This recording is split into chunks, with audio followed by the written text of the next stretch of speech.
Donc, comme j'étais en train de dire tout à l'heure, donc la division internationale du travail, pour faire un petit historique, depuis, on a une spécialisation à peu près partout, sur le secteur de l'économie et aussi dans le milieu de l'informatique et dans les services. De ce fait, on a un principe, chaque personne aura une tâche liée à son domaine de compétences, donc, ce qui fait qu'on a une organisation en fonction des domaines technologiques. À travers le temps, la rigidité de ce système a été mise à l'épreuve par plusieurs tentatives. Je pense au plan Build Run qui est apparu il y a quelques années, et également lié à l'émergence de petites structures comme les startups plus réactives et plus innovantes. Voilà. Depuis quelques années, on a également un nouveau mouvement, ça fait quelques années déjà, qui est apparu. On va essayer de voir un peu quel est son programme. Donc, DevOps, c'est un mouvement qui a été initié par le Belge Patrick Dubois en 2009, il y a quelques années de cela. Son principe est simple, il aspire à développer des synergies entre développeurs et exploitants, admin système, pour améliorer la qualité du service rendu aux utilisateurs. On peut le définir comme un changement organisationnel et culturel qui va au-delà de la technique. Il se positionne comme un acteur majeur de la transformation digitale. Voilà, on va revenir un peu sur l'émergence du mouvement et les raisons de sa naissance. Donc, on a coutume de dire, de symboliser un peu la fracture entre guillemets entre Dev et Ops à travers un mur. Plusieurs raisons à cela. À travers les années, on a donc le mode silo qui est très ancré aujourd'hui chez les clients, qui favorise justement ce mur. Le manque de communication, le manque de transparence, les outils dédiés qui ne sont pas interopérables et les équipes voilà, qui peuvent avoir des objectifs différents. Donc ce qui peut engendrer derrière donc un effritement de la responsabilité concernant une application, le cycle de vie d'une application, concernant l'application elle-même, une non-maîtrise technique lors d'un incident étant donné que le flux technique est perdu entre les interlocuteurs, et également une productivité qui est inégale, liée entre autres au mode silo.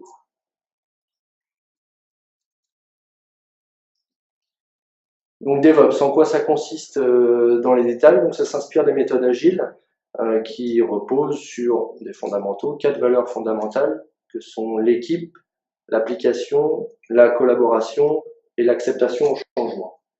Donc DevOps a pour vocation de globaliser ces principes, donc tout le système d'information, mais en particulier au cycle de vie des applications. Ça concerne, de façon encore plus précise, des choses, on va dire des principes. Donc la mutualisation et la gestion des versions de code, l'automatisation, les tests fréquents et récurrents, les sprints, objectifs courts et précis, les quick wins, l'amélioration continue et des équipes centrées sur le cycle de vie des applications. Vous avez des petites questions là? Ça va? Je continue? Ah, ouais. Donc la maturation du contexte. Pour cerner un contexte client, on peut s'appuyer sur ce type de questionnaire. Donc, il y a un hyperlien ici, d'accord, pas forcément visible, y accéder parce que la session est enregistrée. Donc ce type de questionnaire permet de capter les tendances chez un client à travers, on a quelques exemples de questions. L'équipe à laquelle vous appartenez est pluridisciplinaire. Les équipes techniques sont-elles intégrées dès le début des projets ayant des aspects techniques? Utilisez-vous des outils de déploiement automatisés pour les serveurs? Et utilisez-vous de l'intégration continue? Donc bien sûr, l'objectif à travers ce type de questionnaire n'est pas d'avoir une solution toute faite, un état des lieux précis, mais plutôt voilà, d'avoir des pistes de réflexion pour pouvoir avoir un questionnement de fond pour aborder le thème du DevOps. On a pris le parti de faire le volet immaturité. Ça peut être une des façons de mesurer la maturité d'un contexte. Donc, on peut identifier quelques freins, quelques points de blocage dans certains contextes, notamment l'omniprésence politique, qui peut amener à des guerres d'enjeux technologiques entre services, et donc desservir le cycle de vie d'une application. Les univers très égotiques, très masculins, petite phrase amusante, nul ne doit briller plus que le soleil, sauf les étoiles la nuit. Donc, ce qui amène bien un contexte pas forcément ouvert à la nouveauté.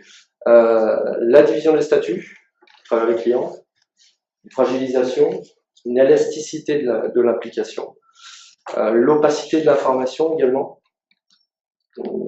Voilà, culturellement, chez certains clients, on a ce précepte l'information égale pouvoir. Et donc, forcément, on a une guerre d'enjeux d'intérêt personnel.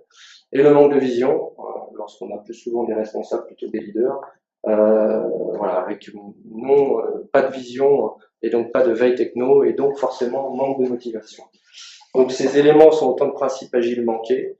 La gestion du changement est primordiale pour envisager le passage au DevOps, qui n'est pas donc forcément que technique. Donc, on va aborder l'intégration continue. Donc, dans le cycle de vie d'une application, le progrès de la technologie et l'évolution des approches DevOps ont permis d'envisager des concepts nouveaux. Donc, auparavant, on avait des actions manuelles avec divers interlocuteurs dans le développement d'une application. Tout le flux, tout le cycle entre le développement et le déploiement. Aujourd'hui, donc, l'automatisation avec des outils interopérables a permis de comprimer le time to market et donc de réduire les coûts. Dans les faits, cette intégration continue consiste à donner un cadre à l'automatisation et à implémenter une série de contrôles. Donc, on a un schéma qui décrit un peu le processus d'intégration continue, un exemple parmi tant d'autres.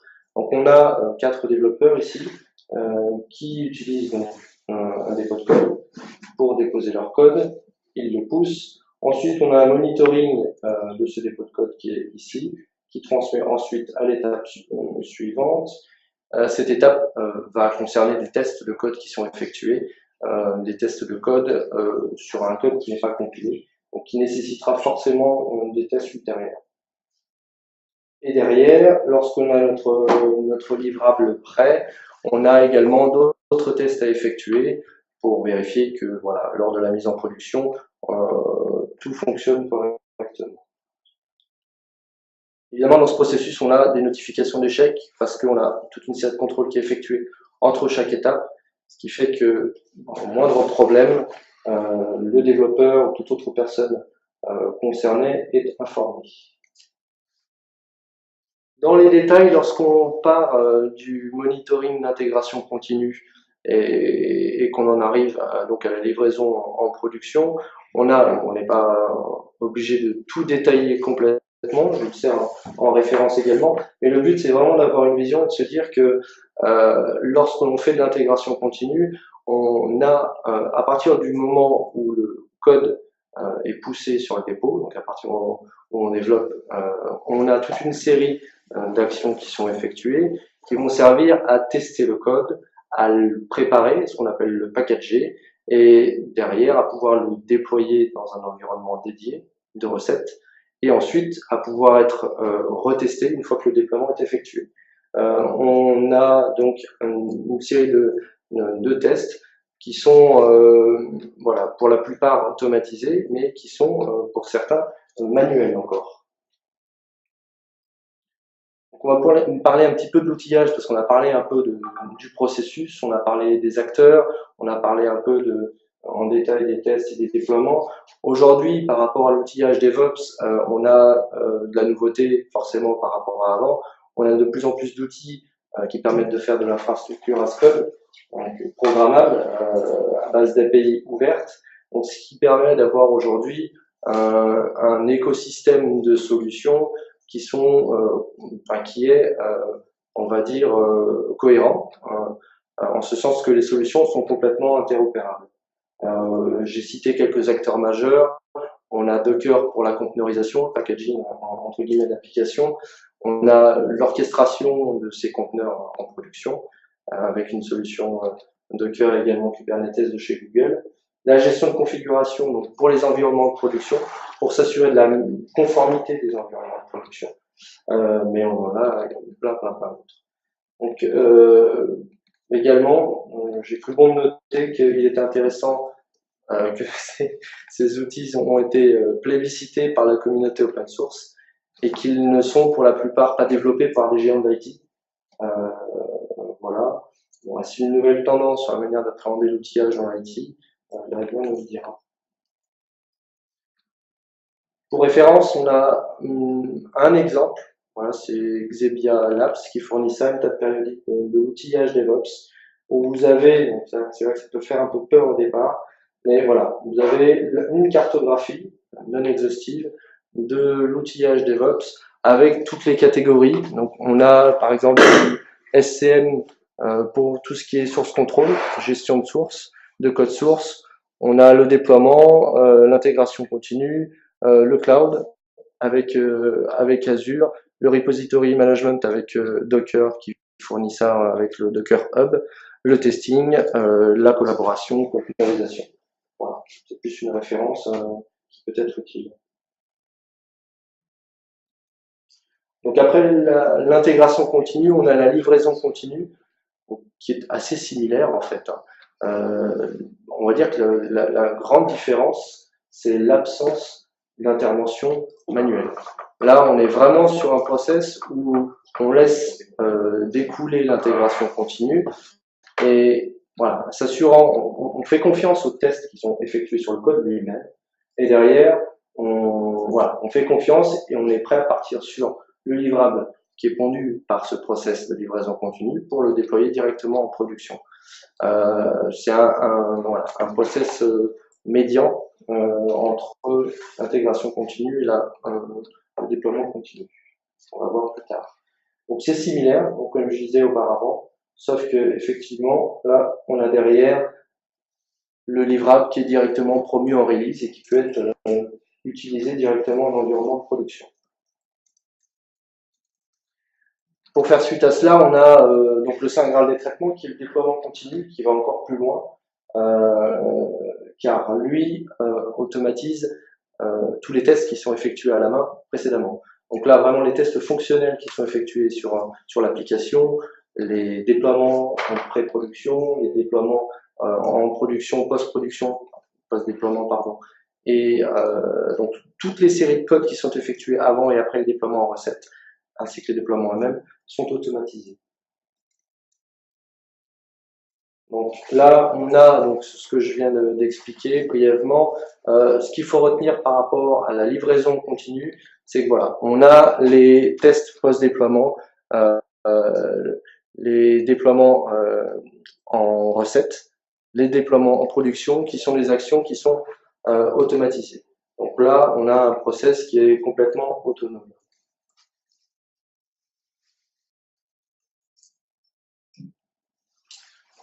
Donc, qu'est-ce que le DevOps? C'est quelque chose d'inévitable. Après, tout est subjectif forcément, hein, mais on peut imaginer que pour qu'une transformation digitale soit un succès, elle se doit d'incorporer un projet DevOps. Mais l'idée que l'on se fait du DevOps n'est pas la même partout, d'accord? L'un des dangers est d'imaginer un profil DevOps comme un développeur maîtrisant l'infrastructure as code, ou alors un profil moitié développeur, moitié infrastructure. C'est un des risques, étant donné qu'on n'a pas une définition précise. Donc, il faut être prudent sur ce que l'on met derrière le mot DevOps, être vigilant sur les aspects humains du contexte de son implémentation. Et pour de nouveau aussi les partager.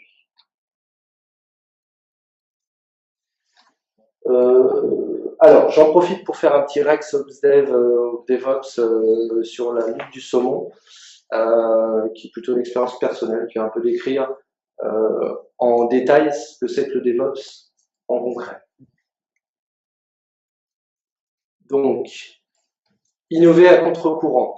Alors, demander à l'ingénieur de se limiter autant au niveau de son champ d'action qu'au niveau de son influence est une erreur, selon moi, tout simplement parce que nous sommes curieux, capables d'apprendre et donc perfectibles.